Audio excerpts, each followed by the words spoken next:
Muy bien, señores. Continuamos con esta prolongación del tema tan importante de la persona humana. Ahora bien, hay que tener presente que la persona tiene un mundo interior y que además la intimidad se manifiesta a través del diálogo. Las personas dialogamos. Lo último que dije fue si somos independientes. Sí y no. Yo me atrevo a decir que somos independientes, interdependientes. Si yo vivo en un edificio y de repente, pues no sé qué, hay un velorio en mi edificio, en el piso del costado, en el apartamento del costado, yo iba a celebrar mi cumpleaños, no sé, pues con un fiestón, pues yo sería un poco malcriado, ¿no? Si se ha muerto un pariente de mi vecino, no, pues todos estamos condicionados, no hay nadie que no esté condicionado por algo, ¿no? Bien, entonces lo importante es que uno manifiesta a través de la intersubjetividad su intimidad y se da a conocer y conoce a otros. A veces da la casualidad que es difícil conversar porque no hay temas. Lo que hemos estudiado, los conceptos, las ideas claras que uno tiene, ¿de qué voy a hablar? Entonces, por ejemplo, leo al doctor Ricardo Yepes. Hemos dicho que una forma de manifestar la intimidad es hablar. El hombre necesita dialogar, en letra cursiva. Para hablar nos hace falta un interlocutor, alguien que nos comprenda. Las personas hablan para que alguien las escuche. No se dirigen al vacío. La condición dialógica de la persona es estrictamente social, comunitaria. El hombre no puede vivir sin dialogar. Es un ser constitutivamente dialogante. Para crecer hay que poder hablar. De otro modo, la existencia se hace imposible. Si un hombre o una mujer no intercambia pareceres con otros, se vuelve un idiota. En el sentido griego de la palabra. Es una persona gris, aborrecible, no sabe ni de qué hablar, no tiene tema. Y entonces, bueno, pues no podemos pensar que hay que vivir como si fuera un Tarzán de los monos, ¿no? Ni mucho menos, ¿no? Por lo tanto, ¿saben ustedes, se han dado cuenta, lo dice un filósofo judío de la segunda mitad del siglo XX, Martin Buber, tiene un libro que se llama, nada más, tiene 3 palabras, yo y tú. Yo y tú. Claro, es que hay yo y tú. Si hay yo, es porque hay tú. Si no hubiera tú, no hay yo. Indudablemente, ¿no? Es decir, que la falta de diálogo es complicadísimo. La falta de diálogo, leo acá, motiva casi todas las discordias, lo que arruina a las comunidades humanas. La falta de diálogo en los matrimonios, la falta de diálogo en las familias, la falta de diálogo en las empresas, en las instituciones. Sin comunicación no hay verdadera vida social. Habrá una especie de equilibrio ficticio. Es decir, que a veces hay una palabrita rara que le he copiado textualmente del diccionario de la Real Academia de la Lengua, una palabra que tal vez no la han oído ustedes nunca, solipsismo. Solipsismo, Sierra, Oscar, Lima, Indian, Papa, Sierra, Indian, Sierra, Mike, Oscar, solipsismo. Y dice el diccionario de la Academia de la Lengua, dice, solipsismo, forma radical de subjetivismo, según la cual solo existe aquello lo que yo soy consciente y lo que es consciente mi propio yo. Y nadie más. Así es y así es. Yo lo siento que es así. Bueno, pues. Pero es que las cosas no son como yo pienso, las cosas son como son. Ah, pero es que yo no retrocedo, no hay marcha atrás. Bueno, pues este es un punto de vista un poco majadero, porque cuando una persona dialoga, se va enriqueciendo, indudablemente. Y lo dije en una de las clases anteriores, más aún, poder dialogar en otros idiomas, poder conversar en otros idiomas. Y en esta carrera nuestra de la Marina de Guerra del Perú, yo me atrevo a decir que es que la lengua inglesa es fundamental. No tengo nada a favor ni de Inglaterra ni de Estados Unidos, no, es que es un hecho tal cual, ¿no?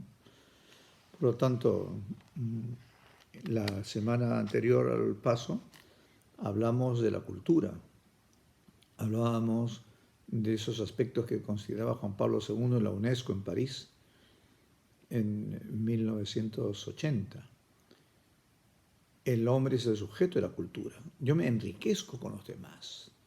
Si yo estoy encerrado en mi, no sé qué, mi torre de marfil, si estoy encerrado con el aparatito todo el día, dale al aparatito, o estoy con internet, o estoy no sé qué, me empobrezco.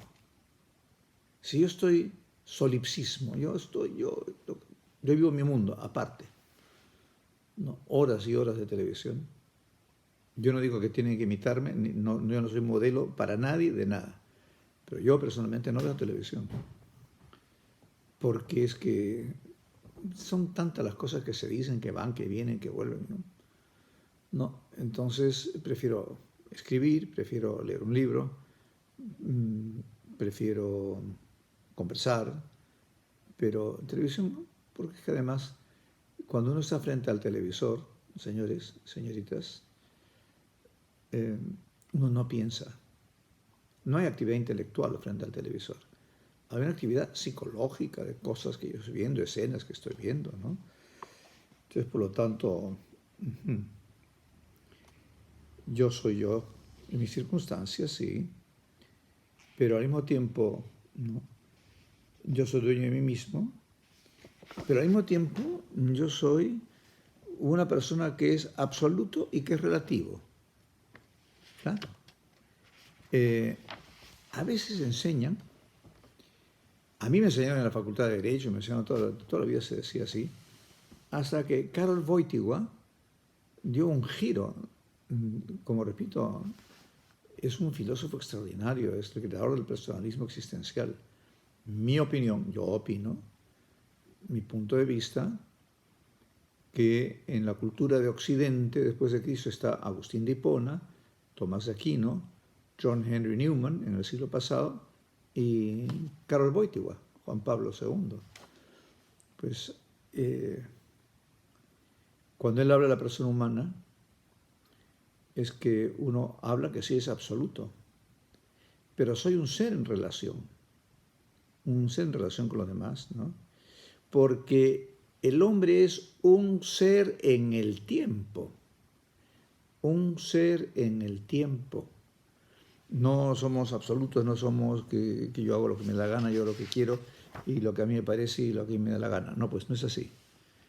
Somos personas interdependientes, somos personas que además tenemos que ver algo que hoy día, señores cadetes, no se ve y es lamentable. No, como no estoy delante de ustedes, pero cada uno pregúntese, por ejemplo, todos tenemos 4 abuelos, ¿no? Papá y mamá de mi papá, papá y mamá de mi mamá, 4 abuelos. Si no son parientes, tenemos 8 bisabuelos. Los 2 abuelos de mi papá, tal, y 16 tatarabuelos. Ya, yo voy a lo siguiente. Ustedes no me van a decir porque estamos acá así, ¿no? Pero podrían contestarse a ustedes mismos los nombres y apellidos completos de sus 4 abuelos. El papá de mi papá, ¿cómo se llama? Su primer y segundo apellido. La mamá de mi papá, ¿cómo se llama? Primer y segundo apellido. El papá de mi mamá, ¿cómo se llama? Primer y segundo apellido. Y la mamá de mi mamá, ¿cómo se llama? A veces no se sabe porque no interesa la historia. Vivimos como si estuviéramos en una nube, como si estuviéramos en otra galaxia. Y por lo tanto, ¿qué sucede, señores? Ahora creo que no hay mucha afición en el Perú como lo había antes. Antes cuando yo era escolar, de colegio, primaria, la hípica, carrera de caballos. Sí hay en el hipódromo de Monterrico y antes San Felipe, pues, ¿no? Entonces el centro residencial de San Felipe, este era el hipódromo que yo conocí de chico. El hipódromo de San Felipe, ¿no? Entonces sí, y había caballos de castas muy conocidas, Postín, Río Payanga, ¿no? De pedigree, ¿no? Da la casualidad que solo los seres humanos tenemos historia biográfica. Los caballos y los animales tienen historia biológica. Porque la historia biográfica es la secuencia de los actos de las cosas que yo he ido escogiendo a lo largo de mi vida. Es la sumatoria de mis decisiones con aciertos y equivocaciones, con fallos y con correcciones.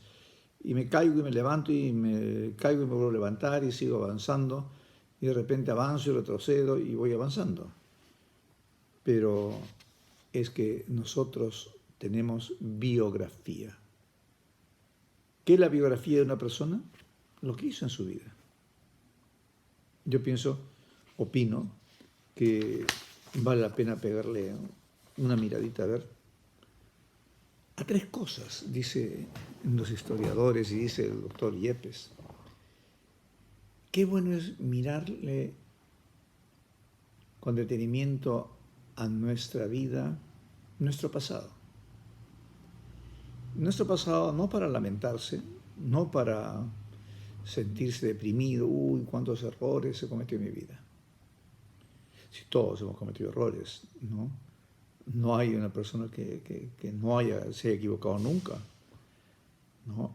Pero una persona que respeta su intimidad aprende de sus errores, aprende a sacar de la caída de impulso y de la muerte vida. Como dice el autor del libro Camino, como el campesino entierra los frutos podridos al pie del árbol para que abonen a la planta. Pues si uno no conoce el pasado, no se explica el presente. A ver, ¿qué está pasando ahora? Claro, es que me duele el estómago. ¿Qué comiste? Hay que mirar el pasado para organizar el presente y proyectar el futuro. Es que si es así nomás, entonces estamos mal, porque vivimos en un momento y ahora vamos a mirar esto, que como no estoy en la escuela tampoco lo puedo hacer llegar y veré a ver a Galantini para que les haga llegar un ejemplar. Somos personas singulares, somos personas irrepetibles, personas que tienen historia. La historia de mis padres. ¿Qué hizo mi abuelo? ¿No? El papá y mamá, ¿qué hizo? Mis primos, mis tíos. Todos estamos interconectados. Una persona que no tiene historia está mal, pues no sabe qué le pasa en su vida, ¿no? Entonces, cada persona es única, es singular, es irrepetible, ¿no? Y quiere decir que hay que saberse plantear metas, no vivir el momento. Yo voy a leer y espero, veremos cómo hacemos para que les llegue un ejemplar de esto a cada uno de ustedes, un documento que se llama La cultura del instante. La cultura del instante está escrita por el doctor Aquilino Polaino Lorente, un médico psiquiatra español. Como sabrán los señores cadetes y señoritas cadetes, los psicólogos son filósofos, los psiquiatras son médicos. Así como hay oftalmólogo, traumatólogo, ginecólogo, neumólogo, hay psiquiatra. El psicólogo no puede recetar, no tiene recetario, no receta ni una aspirina. Por lo tanto, las enfermedades psíquicas que ve un psiquiatra tienen su punto de partida también en lo somático. Hemos tenido en el Perú una de las personalidades epónimas, increíblemente capaz, un psiquiatra, el doctor Honorio Delgado. Si a mí me dijeran escoger uno de los 5 peruanos más ilustres del siglo XX, sin ninguna duda pongo a Honorio Delgado, fundador de la Universidad Cayetano Heredia, médico psiquiatra. Fue educador y filósofo, el primero que utilizó en el Perú psicofármacos. Fue ministro de Educación, Honorio Delgado. Y bien, entonces el doctor Aquilino Polaino es psiquiatra de la Facultad de Medicina de Sevilla, Max Planck en Múnich, en Heidelberg, en Jordan, etcétera, etcétera, etcétera. Bueno, les llamo la cultura del instante. ¿Qué es lo que pasa? Voy a leer esto y casi no lo voy a comentar porque espero que les llegue la hoja, pero sí voy a leerlo para comentarlo brevemente. Dice así: sin pasado y sin futuro, la persona, sin un proyecto biográfico personal y coherente, que quiero, que hunda sus raíces en el pasado y tenga su meta puesta en el futuro. A ver, yo a dónde quiero ir, en qué me voy a calificar, ya voy pensando. Ustedes, señores cadetes de segundo año, el próximo año están en el segundo término, ya están de bajada. Aspirante, primer año, primer término, segundo año, ya empezamos. Segundo término, segundo año, ya empieza, ¿no? Que tiene que tener su meta puesta en el futuro, porque la integridad personal forzosamente se volatiliza si uno no tiene instantes concretos. La cultura es un viejo concepto que ha hecho referencia desde siempre a otro término, como ya hemos hablado en clase, el cultivo. Y el cultivo de cualquier cosa supone duración, el tiempo que media entre la siembra y la cosecha. No hay, pues, cultura sin referencia a las coordenadas temporales y espaciales. Sin alusión al tiempo y al espacio, no hay cultura. Precisamente por eso, cualquier momento cultural dice referencia dentro del proceso que significa al pasado y al futuro, a las tradiciones y al progreso. Claro, yo hace muchos años que acabé la secundaria, muchísimos años, pero yo no sé si se sigue estudiando educación cívica, si se sigue estudiando ética y moral, si se sigue estudiando historia del Perú concienzudamente. Bueno, puede afirmarse que el tiempo, o mejor la temporalidad, es el eje vertebrador alrededor del cual anidan y acunan los sucesos que con su entretejerse configuran eso que hemos dado a denominar la cultura. Sí, el eje vertebrador. El hombre no puede escapar, como ser pasivo y hacedor de cultura, a la acción medular del hilo de la temporalidad que enlaza de forma continuista la totalidad de los eventos de su proyecto biográfico personal. Sí, estoy en el tiempo. Los años que estoy en la escuela naval, tengo un tiempo pues para, como hemos dicho en algunas ocasiones, esta carrera oficial de la Marina de Guerra del Perú es una carrera esencialmente competitiva y es una carrera de la meritocracia, donde cunde el tiempo que uno aprovecha o se le escapa el tiempo entre las manos, ¿no? En nuestra cultura, una de las coordenadas que probablemente más han cambiado es la temporalidad. Apenas hace unas décadas atrás, cuando un hombre concebía una meta cualquiera, comprarse un auto, cambiar de casa, casarse, etc., empezaba a pensar en el tiempo. Precisamente por eso se imponía plazos, sujetándose a un calendario previamente establecido, en el que se marcaban los hitos principales que tendrían que jalonar el curso y desarrollo del proyecto que habían concebido. Tal modo de pensar hoy día nos parecería obsoleto. Hoy se compra por adelantado, sin las fatigosas paciencias de antaño, de esperar a haber reunido una plata para lo que uno quería comprar. Hoy no se alimentan ni acrecen las ilusiones mientras que trabajan, porque para realizar un crucero, primero lo realizo y después lo pago. Así es. Ante el deseo de presenciar cualquier espectáculo, una película, un partido de fútbol, un partido deportivo, etc., hoy basta con hacer clic. Televisión, ya no tengo que ir al estadio, hacer colas, 4 años de esto, ¿no? Estamos en la cultura del instante, en la cultura del clic, no digamos con la computadora, donde en el instante mismo, y además que yo opino que se van creando corrientes de opinión Noam Chomsky, Noam, November Oscar Alpha Mike, Noam Chomsky, Charlie Hotel Oscar Sierra Kilo Yankee, Noam Chomsky, nos habla de esto muy cómo se manipula el mundo a través de la información, ¿no? Entonces, un hombre cuando se desvincula de su pasado, que en tanto no es ese instante presente, absoluto, con mayor facilidad, se libera de su futuro. Ah, si no me interesa el pasado, quiere decir que no me preocupa el futuro, hoy vivo el momento. Yo vivo el momento, como decía el rey francés, después de mí que venga el diluvio, ahora me jaraneo, ahora hago lo que quiero, ya después ya es otro día la vida. Bueno, así no es pues, ¿no? El tiempo humano, voy saltando, acaba así por escindirse y estallar en instantes sueltos, todo lo placentero que se quiera. Pero son momentos inarticulables, invertebrados. La conciencia humana es incapaz de entrelazar lo que hago esto con lo otro y mi identidad personal. Y sin pasado y sin futuro y sin un proyecto biográfico personal coherente que hunda sus raíces en el pasado y tenga una meta puesta en el futuro, la identidad personal forzosamente desaparece. Así es. Entonces yo tengo que saber cómo voy. Quien lleva un negocio tiene el debe y el haber.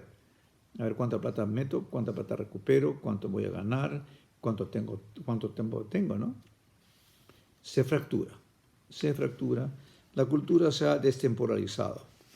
Aparentemente que libera al hombre de ciertas ataduras, pero no es correcto. No es tal cual. Porque, sí, estamos en el tiempo y en el espacio, ¿no? Por lo tanto, la opción por vivir el instante, el momento, ahora no, pues porque no hay franco con esto de la pandemia. No, ojalá termine, Dios quiera que termine esto pronto. Pues uno sale franco y parece que el mundo se acaba, ¿no? Y dice el doctor Aquilino Polaino, la cultura al instante transforma al hombre en un nuevo animal incapaz de prometer. Vive el momento. Si opta solo por el instante, el hombre ya no puede empeñar su palabra con la palabra que se compromete y que hay que cumplir, porque la palabra no interesa, es que es ahora el momento. Pero sin compromisos, sin poder ejercer la capacidad de comprometerse, el hombre está perdido. Yo no sé si a ustedes les han dicho, sus papás, sobre todo los muchachos, a ver, hijo, da tu palabra de hombre, tu palabra de honor. En el Reino Unido se dice business I make with a handshake. Los negocios se hacen con un apretón de mano. Ya, te vendo, ya está, perfecto, ¿no? Aquí decimos, no firmé ningún papel, ¿no? Sin compromiso, sin poder ejercer la capacidad de comprometerse, el hombre está radicalmente perdido.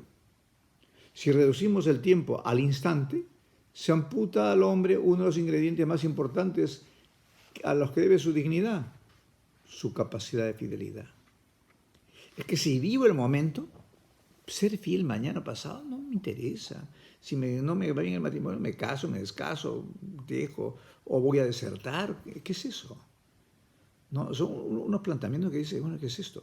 Vivo el momento y después, como el avestruz, que mete la cabeza en el hoyo y pase lo que pase, ¿no? El hombre que no tiene vínculos, el hombre que no se compromete, ciertamente podrá embriagarse con muchas experiencias placenteras e instantáneas, solo en la medida en que renuncia a ser feliz. Si es el vacilón del momento, pues ya veremos. Aquí termina con una figura de la mitología griega. Se decía que hay un personaje griego que es Narciso. Narciso. Es una fábula griega que Narciso es un joven tan bello, que todas las mujeres se enamoraban de él.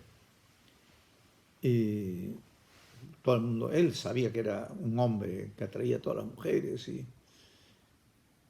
un día se acerca a un estanque y se mira en el estanque y se contempla, se pareció ya metrosexual prácticamente, y esa es la cuestión griega, que es que se cayó y se ahogó, ¿no? Se ha escrito que Narciso es el símbolo de la cultura posmoderna y la indiferencia es su sustancia. Nada tengo que añadir a esta afirmación. Si todo está permitido al hombre, si la autonomía individual no tiene ninguna restricción ni límite, porque solo existe el momento de ahora, el instante, y no hay ningún compromiso que nos limite, entonces al hombre no le queda otra opción que vivir para sí mismo. Solipsismo. Y nada tengo que añadir a esta afirmación. Pierde su autonomía individual. La cultura del instante, el instantaneísmo del hombre contemporáneo, se hace que se desvincule el tiempo. Entonces cae en un sinsentido de las cosas, ¿no? Pues si la temporalidad, acabo ya, si la temporalidad humana se reduce al instante placentero, cualquier manifestación cultural se revestirá de esa instantaneidad y en consecuencia la cultura del instante se transformará en el instante de la gran contracultura. Así es. No se lee, no se estudia, no, como que faltara afán de progreso, llegar más adelante, faltara el deseo de decir, bueno, yo tengo que avanzar, tengo que ser mucho. Y vuelvo a decir, en esta promoción, como suele suceder, ¿alguno llegará a congemar? Posiblemente yo no estaré en la tierra para entonces. ¿Cuántos llegarán a vicealmirantes? 1 o 2 por promoción. Contraalmirantes, 5, 6, 7. Capitanes de navío, etcétera, etcétera, etcétera, ¿no? Pero uno tiene que calcular sus tiempos y tiene que calcular, pues, sus metas. Viktor Frankl, que sé que el cadete Galantini ha leído, plantea este gran psiquiatra austríaco judío, que les recomiendo mirarlo en YouTube, Viktor con kilo, y Frankl, Foxtrot, Romeo, Alfa, November, Kilo, Lima, como Frank, pero con L, con el Lima al final. Miren a Viktor Frankl, ese psiquiatra que estuvo en los campos de concentración, ese gran médico que vio entrar a su esposa encinta a las cámaras de gas y a sus padres. Y yo lo he visto, conversando con él, su brazo lo habían tatuado en el brazo del campo de concentración, él era judío. Entonces él, que trabajaba para ese médico loco, Mengele, Joseph Mengele, lo pusieron de anatomopatólogo y había momentos en que hacía las autopsias y le decía a Mengele, bueno, no se ha muerto ni de infarto, ni de infección, ni de un derrame cerebral. Mengele decía, es imposible, tiene que haber una causa. Y Frankl viene a descubrir, dice, en ese documento que les debe haber leído del cadete Galantini, yo soy de Viena como Sigmund Freud, médico como Sigmund Freud, de la misma universidad, soy judío, pero no vengo a los tiempos de Sigmund Freud. Él dice, lo más fuerte que hay en el ser humano es the will of meaning, la voluntad de significado. Yo termino esta clase de conversación con ustedes. ¿Qué significa todo lo que estoy haciendo en la escuela naval? ¿A dónde voy con todo este bagaje de cosas? ¿Cuáles son mis notas? Yo les contaré que me fui joven a vivir en Europa, estuve 10 años, la mayor parte del tiempo en Italia, y a mí me llamaba la atención porque yo venía de un Perú, yo me fui del Perú antes de Velasco y volví después de Velasco Alvarado, que llegó al Estado al señor Belaúnde el 3 de octubre de 1968. No voy a hablar del tema, pero sí, es un general que dio un golpe de Estado y que le dio un tsunami al Perú. Bueno, pues mis compañeros en Europa yo veía que tenían en la billetera, no había internet, ni smart, no, nada, había papel. Entonces yo recuerdo que había algunos en la billetera sacaban un cuadrito que era parecido a lo que en el año 70 hubo un mundial de fútbol, ¿no? Y partidos jugados, partidos empatados, partidos ganados, goles a favor, goles en contra para ir viendo. Y había algunos, yo no digo que lo hagan ni que no lo hagan, les cuento lo que veía yo a mis amigos italianos. Llevaban las notas de todos. A ver, este en cuanto me aventaja, el otro en cuanto no sé qué. Para las becas, saber por qué es por meritocracia. Entonces, ¿qué está usted planteando? ¿Que esté yo hurgando la nota? No, sencillamente esta carrera es así. Entonces, la antigüedad es clase. Una vez termino con una anécdota de un almirante al cual le tuve, ya se murió, un gran afecto. Me distinguió con su amistad. Además, me honró que yo celebrara su matrimonio. Un almirante muy sabio, que fue director general de personal, que fue agregado naval en Inglaterra, estudió en Livorno, en Italia. El almirante Oscar Penny Cabrera, promoción del almirante Montoya, el almirante Darcourt. Y un día en una reunión que estábamos fuera de la escuela naval, pero en un centro universitario, donde reuníamos, y espero que cuando pase la pandemia de repente poder reempezar estas reuniones. Pero un día le preguntó, me acuerdo perfectamente, aquí cerca donde estoy sentado, ¿para qué sirve la antigüedad? Y la respuesta que dio el almirante Penny a mí se me quedó grabada acá.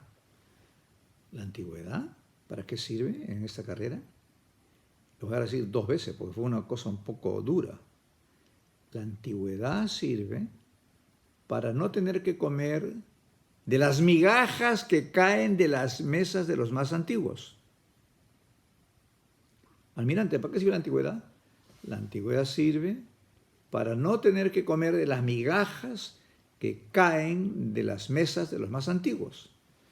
Pero eso es, cada uno se hace lo suyo. Bueno, señores, un gusto habernos intercambiado pareceres. De repente Galantini estará con el FaceTime, nos estaremos viendo. Termino como empecé, 18 de mayo, 100 años que nació Karl Wojtyła, que espero que merezca el nombre el Magno, Juan Pablo el Magno, del gran aporte que dio a la humanidad y que es un punto de referencia para todos los tiempos que vengan. Les deseo lo mejor en estos días, estudien, cuídense dentro que cabe esta pandemia y también que su familia esté bien. Hasta pronto.